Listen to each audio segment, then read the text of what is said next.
Welcome students, BCom part second paper first. इसमें आप पढ़ रहे हैं इन्वेंट्री मैनेजमेंट या फिर इन्वेंट्री कंट्रोल। तो इसके मेथड्स की हम बात कर रहे हैं, परंपरागत, ट्रेडिशनल और मॉडर्न मेथड्स। तो परंपरागत में आपने देखा द्विबिन, निरंतर भौतिक सत्यापन, निरंतर स्कंद आगणन, आदेश चक्र, आवर्त दर और बजटरी नियंत्रण तकनीक, यानी कि two bin techniques of continuous physical verification, ये सब इसमें आएंगे। और आधुनिक में जो होंगे वो होंगे आपके न्यूनतम एवं अधिकतम तकनीक, मितव्ययी आदेश मात्रा, EOQ, चयनात्मक स्कंद नियंत्रण, सेलेक्टिव वाली हो गई आपकी, एबेस हो गया, वेट, जीट, ये सब चयनात्मक के अंदर आ जाएंगी। एक सेकेंड इसको। तो यहाँ हम शुरू करते हैं सबसे पहले आपकी ट्रेडिशनल टेक्निक्स, और इसमें हम फर्स्ट पढ़ेंगे द्विबिन तकनीक, टू बिन टेक्निक। इसमें क्या होता है, बिन से तात्पर्य क्या होता है आपका, बिन से मतलब आपका सामग्री रखने के स्थान, खाने, अलमारी या अन्य किसी भी प्रकार की संग्रहण व्यवस्था से जाने, यानी कि जिस किसी भी खांचे में या सांचे में हम अपना सामान रखते हैं उससे संबंधित है ये। प्रथम बिन में सामग्री प्राप्ति एवं पुनः आदेश देने के मध्य के समय से संबंधित सामग्री रखी जाती है। जो फर्स्ट बिन होगा, सेकंड बिन, दो बिन रखे जाएंगे इसमें। फर्स्ट बिन में आपकी सामग्री प्राप्त होने और पुनः आदेश देने के मध्य में जो समय लग रहा है उससे संबंधित सामग्री रखी जाएगी। और द्वितीय में जो होगा, पुनः आदेश देने के समय से सामग्री प्राप्ति के समय तक की सामग्री रखी जाती है।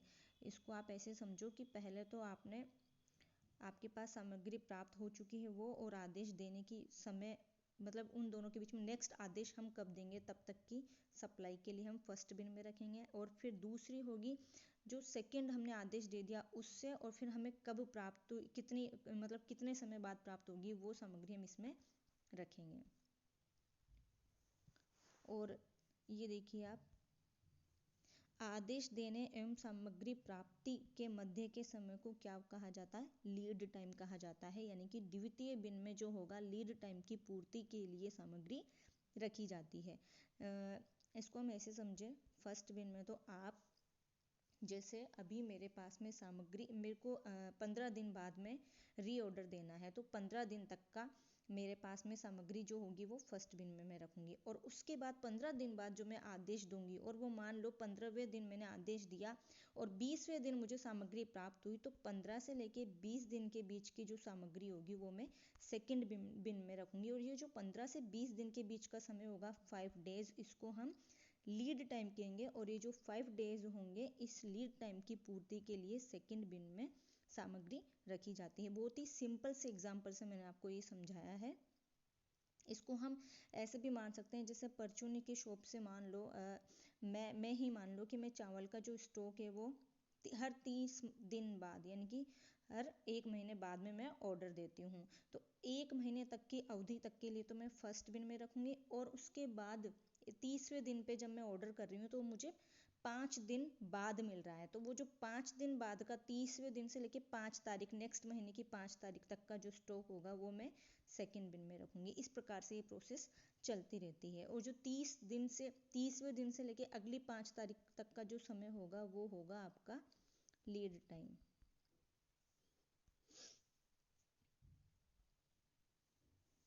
इस पद्धति में जैसे ही प्रथम बिन की सामग्री समाप्त हो जाती है, पुनः सामग्री मंगाने के लिए आदेश दे देंगे हम, और जिस सामग्री प्राप्ति में लगने वाले समय या लीड टाइम के दौरान द्वितीय बिन की सामग्री का प्रयोग करेंगे। सिंपल सी बात है, 30वें दिन मैंने ऑर्डर दिया और मेरे पास फर्स्ट बिन खाली हो चुका है, तो मैं सेकंड बिन से यूज लूंगी। निरंतर भौतिक सत्यापन तकनीक, technique of continuous physical verification.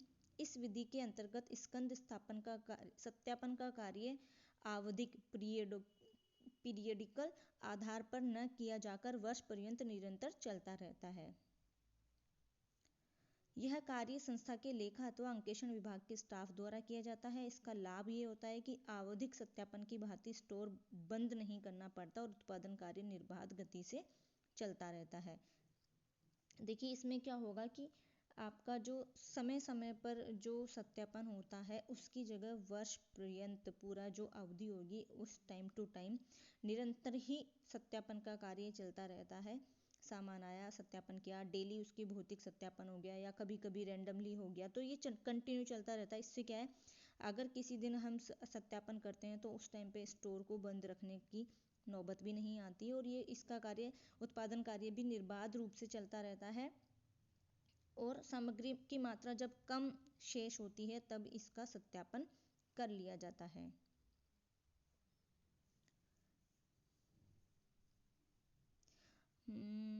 यहाँ यह ध्यान देना आवश्यक है कि निरंतर आगणन विधि में केवल रिकॉर्ड में स्कंद के शेष निकाले जाते हैं, जबकि भौतिक जांच के अंतर्गत सामग्री की भौतिक जांच कर उसके वास्तविक शेषों की तुलना स्कंद रिकॉर्ड से की जाती है। देखिए सेकंड में तो फर्स्ट विधि जो थी आपकी, ये जो आकलन विधि है, निरंतर आकलन विधि, इसमें स्कंद के शेष निकाले जाते हैं, जबकि जो भौतिक सत्यापन होता है इसमें भौतिक जांच करके उसकी वास्तविक जो शेष है उसकी तुलना रिकॉर्ड से भी की जाती है, रजिस्टर से भी की जाती है। निरंतर स्कंद आगणन तकनीक,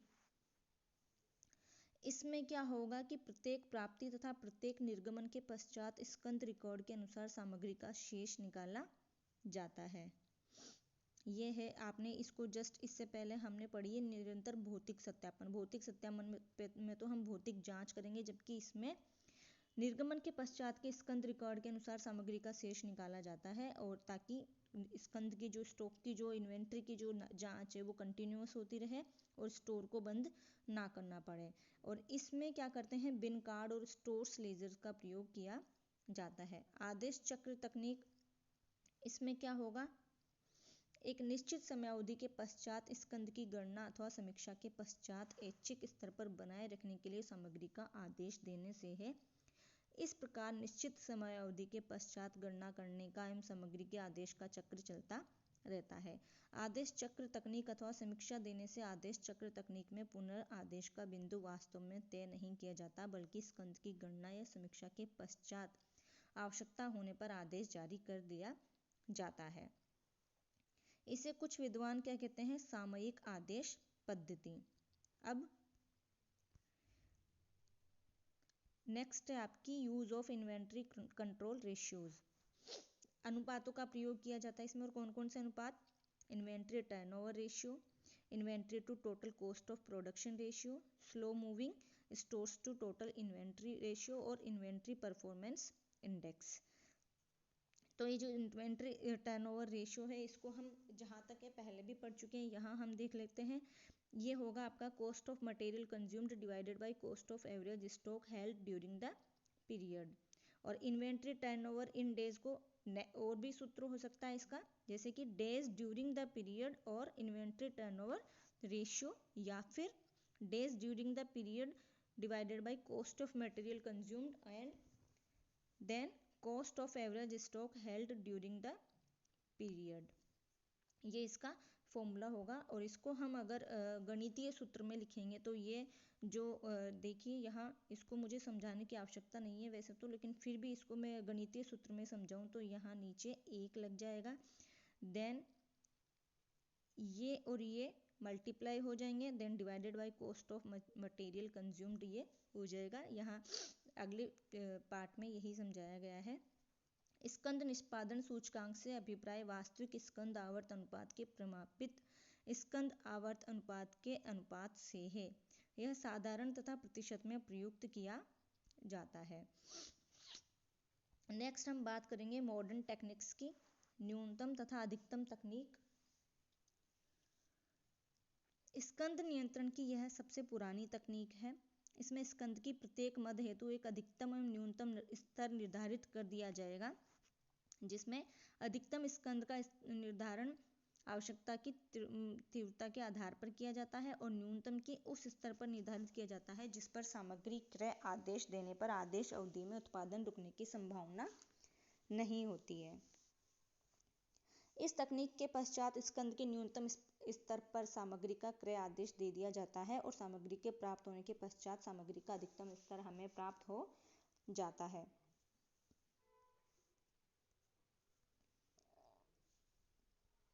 सामग्री के अधिकतम स्तर से के निर्धारण से सामग्री में विनियोजन का स्तर नियंत्रित रहता है।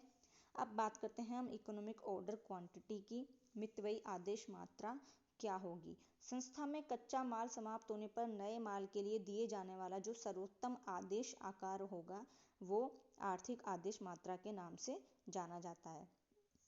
अब संस्था चाहे तो एक बार में ही ऑर्डर दे सकती है। जैसे मान लो मैं चाहूँ तो साल भर का जो आपका है साल भर का या 100 महीने या 100 महीने नहीं 100 दिन मतलब 3 महीने का लगभग या 6 महीने का मैं चाहूँ तो राइस का एक साथ ही ऑर्डर दे सकती हूँ। लेकिन उससे क्या होगा, आदेश देने की लागत तो कम ही हो जाएगी। आदेश देने की लागत तो आपकी एक ही बार की हुई, लेकिन माल को सुरक्षित रखने की लागतों में वृद्धि हो जाएगी। मान लो मैंने राइस का ऑर्डर दे दिया है तो फिर उसमें वो ख़राब हो सकते हैं, ज़्यादा क्वांटिटी में एक साथ मैंने मंगा लिए तो उनके भंडारण की मुझे और ज़्यादा मेहनत करनी पड़ेगी और भंडारण लागतें बढ़ जाएंगी। तो इस वजह से संस्था की और अगर मान लो संस्था यानी कि मैं छोटी छोटी मात्रा में राइस हर 10 दिन से मंगा रही हूँ तो छोटी छोटी मात्रा में आदेश दे रही हूँ तो आदेश देने की लागतों में भी अनावश्यक वृद्धि हो जाएगी, लेकिन उसको सुरक्षित रखने के व्यय कम हो जाएंगे। तो इस प्रकार से ऐसे प्रकार के आदेश इस प्रकार का आदेश आकार जिसमें कि दोनों ही व्यय कम से कम हो, सुरक्षित रखने के व्यय भी कम से कम हो और आदेश देने की लागतें भी कम से कम हो, उसको हम आर्थिक आदेश मात्रा के नाम से जानेंगे।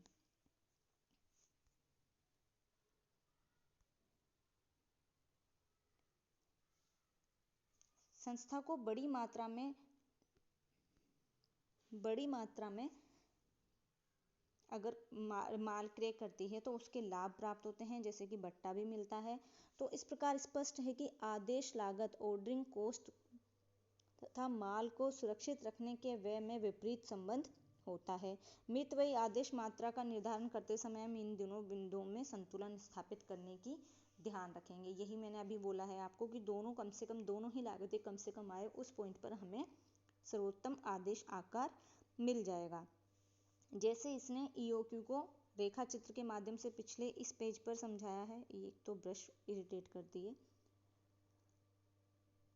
देखिए आदेश इसको मैं हटा देती हूँ ब्रश को। आदेश लागत तथा सामग्री रखने की लागत को प्रदर्शित करना पड़ रहा है। सामग्री संग्रहण लागतें आदेश के आकार के अनुसार बढ़ती है। आदेश का आकार बढ़ने से आदेश लागतें कम होती है, इसलिए कुल औसत लागतें प्रारंभ में गिरती हुई है क्योंकि आदेश की स्थायी लागतें अधिक इकाइयों पर बढ़ जाती है। एक बिंदु के पश्चात लेकिन औसत आदेश लागतों के घटने की दर सामग्री रखने की औसत लागतों से कम हो जाती है तो कुल लागतें बढ़ने लगती है। सामग्री की दर मात्रा मितव्ययी आदेश मात्रा होगी जहाँ पर की सामग्री की कुल औसत लागत न्यूनतम होगी। देखिए यहाँ मैं इसको बता दूं, ये आपका ऑर्डर साइज है। यहाँ पर आपकी कॉस्ट है। जैसे जैसे आपका ऑर्डर बढ़ेगा वैसे वैसे ये दोनों ही चीज़ें ऑर्डरिंग कॉस्ट और कैरिंग कॉस्ट दोनों में ही आपको बैलेंस बना के रखना होगा। तो जहाँ पर कि ये काटेंगी एक दूसरे को वो आपका EOQ होगा। यहाँ पर भी इसने समझा दिया है कि आदेश का आकार बढ़ने से क्या होता है, आदेश लागतें कम हो जाती हैं। ऑर्डरिंग कॉस्ट आपकी कम हो जाएगी आदेश का आकार बढ़ेगा तो इसलिए जो कुल औसत लागतें होती है वो प्रारंभ में गिरती हुई होती है क्योंकि आदेश की स्थायी लागतें जो हैं वो अधिक इकाइयों पर बढ़ जाती है। लेकिन एक बिंदु के बाद क्या होता है, औसत आदेश लागतों के घटने की दर सामग्री रखने की औसत लागतों से कम हो जाती है। यानी कि आपकी जो औसत आदेश देने की लागतें हैं वो घटती हैं और घटते घटते सामग्री रखने की औसत लागतों से कम हो जाएगी। तो फिर क्या होगा, कुल लागतें बढ़ेंगी। तो सामग्री की दर मात्रा जो होगी, सामग्री की वह मात्रा जो कि आपकी मितव्ययी आदेश मात्रा होगी जहाँ पर कि सामग्री की कुल औसत लागत न्यूनतम होगी। यहाँ पर आप देखिए कुल औसत लागत आपकी जहाँ पर न्यूनतम होगी वहाँ पर आपका EOQ इकोनॉमिक ऑर्डर क्वांटिटी होगा। इसकी मान्यताएं क्या क्या हैं? अब इसमें ये मान्यताएं मान ली जाती हैं कि मान लो कि सामग्री के उपभोग की दर स्थिर है, सामग्री की आदेश लागतों एवं संग्रहण लागतों में समय के साथ परिवर्तन नहीं हो रहा है, यानी कि लागतें स्थिर है और ज्ञात कर ली गई हैं। प्रतीक्षा समय भी आपको ज्ञात है और वह भी स्थिर माना गया है। सामग्री की आदेश लागतें आदेश की संख्या के समानुपाती मान ली गई हैं। संग्रहण लागतें आदेश के आकार पर डिपेंडेंट है और सामग्री की मात्रा के अनुरूप परिवर्तनशील है। अब इसकी गणना कैसे की जाएगी? मितव्ययी आदेश मात्रा की। इसकी गणना 3 मेथड से है: ट्रायल एंड एरर, भूल एवं सुधार विधि, फॉर्मूला मेथड और ग्राफिकल मेथड, सूत्र विधि और रेखा चित्र विधि। अब ये जो विधियां हैं इनको हम नेक्स्ट पार्ट में कंप्लीट करेंगे।